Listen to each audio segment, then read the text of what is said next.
I jumped into the nearest gondola.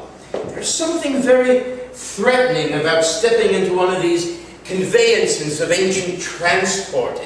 It's blacker than black wood, can only be found in the woodwork of a coffin, and its plush upholstery, combined with the bob of the water, induces a sort of trance-like sleep that must be a precursor to death itself. Surely Chiron must use a gondola as he ferries the never-ending line of souls to their ultimate destination. I allowed myself a momentary indulgence and closed my eyes, leaving the sound of the city's talk and clamor farther and farther behind, wishing that the trip would last just a bit longer. It was then that I realized that we were heading out to open sea. Where are you taking me? The Lido. I don't want to go to the Lido. I want to go to the Vaporetta. Vaporetta don't allow luggage. He was right. It didn't allow luggage. And I did just wish for the trip to last a bit longer. I row you well.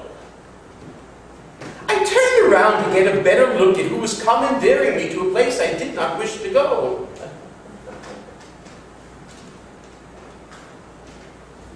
He did row well, but he had a reddish curled mustache, and he seemed much smaller than the usual athleticism the job of gondolier required. Between his foreign look and his ill-equipped stature, I started to get unnerved. How much is this going to cost me? You will pay. Ah!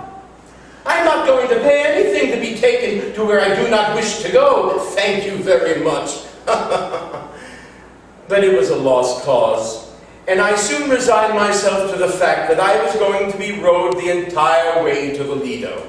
Why is... Welcome to New York.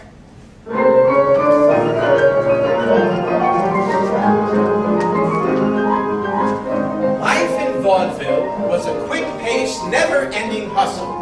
Your first step was to book a job. Endless walks from booking agent to booking agent would be the way you'd spend most of your days.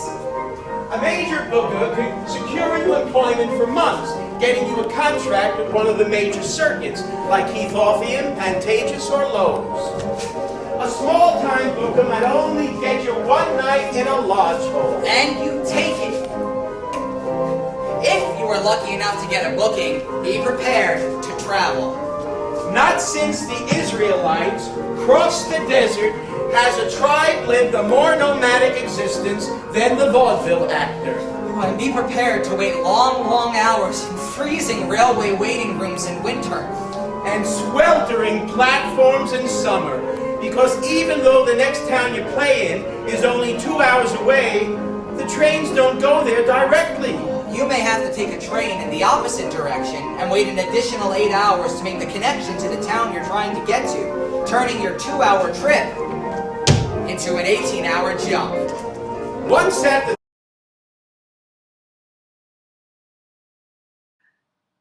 I want to be a better person, but not if it means shutting myself off, hiding how I feel.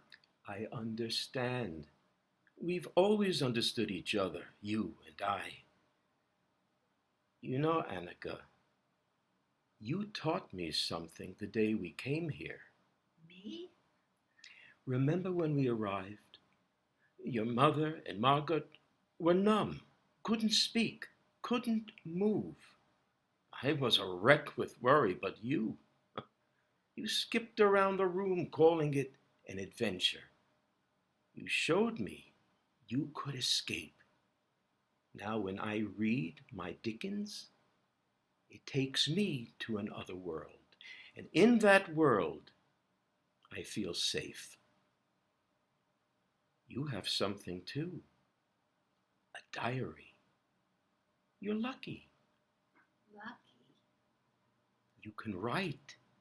You can put all your thoughts, all your feelings down on paper.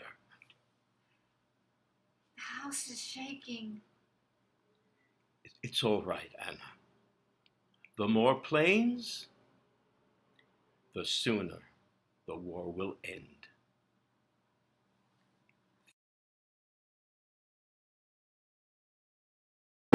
I bought myself a wagon for hauling blocks of ice. I cut the ice to ice cubes and got a higher price.